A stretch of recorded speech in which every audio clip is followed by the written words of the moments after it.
আসসালামু আলাইকুম ওয়া রাহমাতুল্লাহি ওয়া বারাকাতুহু। আশা করি আপনারা সবাই ভালো আছেন। আমিও আল্লাহর রহমতে আলহামদুলিল্লাহ ভালো আছি।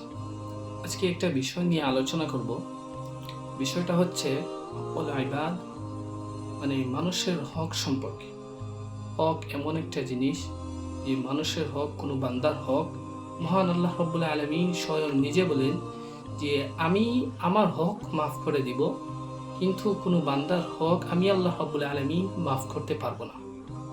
এই হক শব্দটাকে এত পরিমাণে গুরুত্ব দেওয়া হয়েছে ইসলামে। এই হকল ইবাদ বা বান্দার হক যেটাকে বলে, অনেক বেশি পরিমাণে গুরুত্ব দেওয়া হয়েছে। রাসূল সাল্লাল্লাহু আলাইহি সাল্লাম বলেন, প্রকৃত মুসলিম তো সেই ব্যক্তি যার হাত এবং পা হতে অন্য মুসলমান নিরাপদ থাকে। দেশের সম্পদ নষ্ট করা অথবা অন্য কাউকে তার হাত, নিজের হাত অথবা পা দিয়ে কষ্ট দেওয়া, কারো উপর জুলুম করা অথবা তার ন্যায্য অধিকার কেড়ে নেওয়া, তাকে তার অধিকার থেকে বঞ্চিত করা অনেক বড় গুনাহ।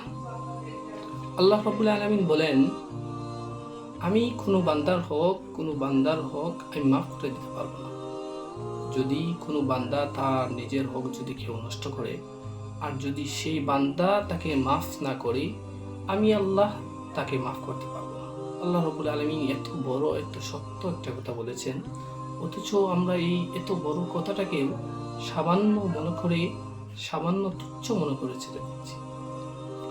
আজকে যা কিছু আলোচনা করলাম, মহান আল্লাহ সুবহানাহু ওয়া তাআলা যেন আমাকে এবং আপনাদেরকে সহিভাবে আমল করার তৌফিক দান করেন। আমিন।